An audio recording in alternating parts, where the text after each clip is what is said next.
జగన్ వెళ్ళి బ్రతిమలాడినా కూడా బీజేపీ అధినాయకత్వం ఒప్పుకోలేదు. ఇది ఆర్కే గారి కొత్త పలుకు. ఎస్, జగన్ వెళ్ళి బ్రతిమలాడా పొత్తులు వద్దని చెప్పి తను ఎన్డీఏలోకి వస్తానంటే ఖచ్చితంగా తీసుకుంటుంది.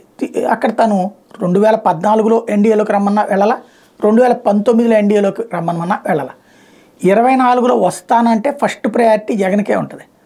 కానీ ఇతను రాను ఒంటరిగానే అన్నటువంటి, ఎందుకంటే తనకైనటువంటి మైనారిటీ ఓట్లు పోకూడదు అన్నటువంటి లెక్కలోనే ఉన్నాడు.